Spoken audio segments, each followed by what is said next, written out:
Assalamualaikum warahmatullahi wabarakatuh. Selamat pagi anak-anak. Gimana kabarnya hari ini? Alhamdulillah baik semua. Pada kondisi seperti ini kita harus menjaga kesehatan, terutama menjaga jarak, memakai masker dan mencuci tangan. Nah, pada hari ini kita akan belajar tentang materi dampak positif dan negatif dari penggunaan smartphone yang berlebihan atau sering disebut juga adiksi smartphone atau kecanduan smartphone. Sebelumnya kemarin kita sudah belajar tentang penggunaan smartphone. Sekarang kita belajar tentang dampak negatif dan positifnya. Selanjutnya Bapak akan memberikan materi tentang dampak positif dan negatif penggunaan smartphone yang berlebihan atau sering disebut juga adiksi smartphone. Sebentar, Bapak kasih materinya lewat PPT.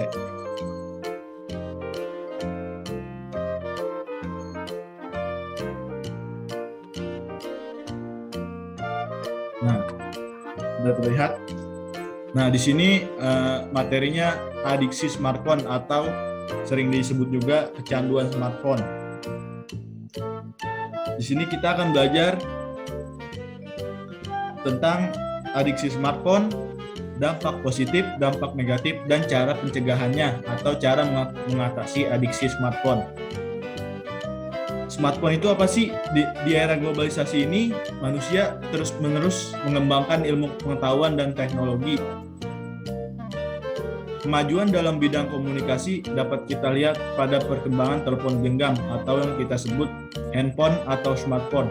Smartphone adalah sebuah perangkat telekomunikasi elektronik yang mempunyai kemampuan dasar yang sama dengan telepon fixed line sehingga konvensional namun dapat dibawa kemana-mana dan tidak perlu disambungkan dengan jaringan telepon menggunakan kabel atau kabel wireless.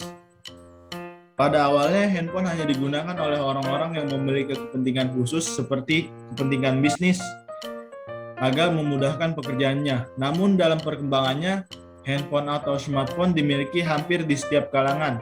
Setiap orang memiliki handphone dan hampir seluruh orang memiliki smartphone. Alasannya agar mudah berkomunikasi dan tidak ketinggalan zaman dan tidak ketinggalan informasi. Nah, selanjutnya adiksi smartphone. Apa sih adiksi smartphone? Adiksi smartphone itu merupakan pola atau perilaku kecanduan yang muncul karena penggunaan smartphone yang berlebihan. Salah satu ciri adiksi smartphone yaitu gangguan kehidupan sehari-hari. Individu dengan adiksi smartphone akan sulit melaksanakan kewajibannya sehari-hari. Seperti tidak melakukan pekerjaan yang sudah direncanakan, sulit konsentrasi ketika kelas atau sedang bekerja, mengalami pusing, pandangan buram, sakit di pergelangan tangan, di belakang leher, dan gangguan tidur. Kita seringkali menggunakan handphone secara berlebihan sehingga lupa waktu. Itu disebut juga adiksi smartphone atau kecanduan smartphone. Adiksi smartphone ini ada dampak positifnya juga. Kita akan bahas nih dampak positifnya, yaitu mempermudah komunikasi antara kita dengan keluarga kita, antara kita dengan teman, antara kita dengan teman lainnya. Selanjutnya menambah pengetahuan tentang pengembangan teknologi. Kita bisa membuat tugas, mengerjakan tugas di handphone, bisa mencari informasi, bisa mencari pengetahuan materi pelajaran, dan yang terakhir memperluas jaringan persahabatan. Kita bisa memulai interaksi dengan orang satu sama lain di smartphone. Nah, selanjutnya ada dampak negatifnya. Apa aja dampak negatifnya? Dampak negatifnya yaitu mengganggu perkembangan. Contohnya seperti bermain game secara berlebihan sehingga perkembangannya menjadi terganggu, atau kita sering bermain game sehingga lupa waktu makan, lupa waktu untuk belajar. Yang kedua, efek radiasi. Bermain handphone secara berlebihan bisa membuat kerusakan pada mata Dan yang ketiga, rawan terhadap tindak kejahatan. Remaja atau yang anak di bawah umur menjadi target tindak kejahatan karena sering menggunakan handphone dan tidak melihat kondisi sekitar. Yang terakhir, yang keempat, pemborosan. Bermain smartphone secara berlebihan dapat menyebabkan pengeluaran semakin bertambah, seperti membeli kuota internet, membeli pulsa. Nah, itu dampak negatif dan dampak positif dari adiksi smartphone. Selanjutnya, gimana sih cara mengatasi dari adiksi smartphone ini? Cara mengatasinya yaitu tidak membawa handphone ke sekolah atau mematikan handphone saat pelajaran berlangsung agar tidak mengganggu konsentrasi saat belajar. Yang kedua, ketika berada di rumah sebaiknya mengatur waktu sebaik-baiknya antara belajar dan menggunakan handphone. Jadi ketika belajar kita tidak menggunakan handphone. Yang ketiga, ada belajar sebaik mungkin agar tidak sampai menggunakan handphone saat ujian. Kita belajar sebaik mungkin agar pas di saat ujian kita tidak menggunakan handphone untuk menyontek. Yang keempat, menggunakan handphone jika diperlukan dan untuk hal-hal yang penting saja seperti komunikasi kepada orang tua, komunikasi kepada teman, dan lain sebagainya. Yang kelima, memperbanyak konten religi pada handphone. Yang keenam, melakukan aktivitas positif seperti olahraga.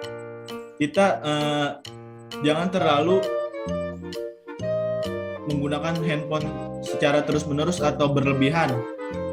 Kita selingi dengan aktivitas lainnya seperti olahraga supaya adiksi smartphone ini tidak terus-menerus ke dalam diri kita. Nah, mungkin itu saja materinya tentang adiksi smartphone. Nah, selanjutnya kita akan membentuk kelompok untuk berdiskusi. Kelompok ini terbagi menjadi 5 orang dan kelompoknya terdiri atas 6 kelompok. Nah, coba kalian diskusikan kepada kelompok kalian penyebab adiksi smartphone. Penyebab dari adiksi smartphone. Penyebab adiksi smartphone. Nah, Bapak akan berikan waktu 15 menit untuk berdiskusi.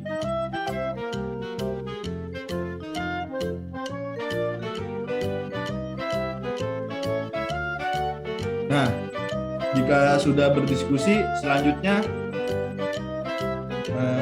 perwakilan satu kelompok untuk mempresentasikan hasil diskusinya. Coba kelompok 1 dipresentasikan hasil diskusinya. Ya, penyebab orang adiksi smartphone ialah, katanya menurut kelompok 1, penyebabnya orang mengalami bosan atau kebosanan. Jadi ketika dia bosan, dia butuh hal yang membuat dirinya senang, yaitu bermain smartphone. Dikala membuat diri kita atau orang itu menjadi senang, yaitu dengan bermain smartphone secara berlebihan. Nah, ini berakibat atau penyebab dari adiksi smartphone atau kecanduan smartphone secara berlebihan, bermain smartphone secara berlebihan. Selanjutnya, penyebabnya ada kejenuhan dalam belajar. Nah, saat orang mengalami kejenuhan dalam belajar, mereka akan bermain handphone sehingga menimbulkan rasa kecanduan dan lupa waktu. Lupa waktu saat belajar dan lupa waktu makan. Nah, menurut kelompok 1 seperti itu. Selanjutnya, mungkin pembelajaran pada hari ini kita cukupkan sampai di sini, sampai diskusi tentang bagaimana penyebab adiksi smartphone. Nah, selanjutnya kita tadi sudah belajar tentang dampak positif, dampak negatif dari adiksi smartphone, dan cara mengatasinya, dan juga penyebab dari adiksi smartphone. Mungkin itu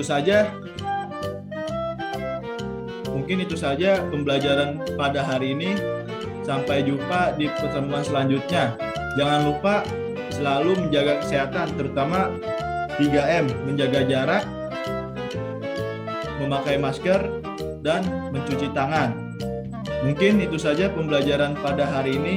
Kurang lebihnya mohon maaf. Wabillahi taufiq wal hidayah. Wassalamualaikum warahmatullahi wabarakatuh.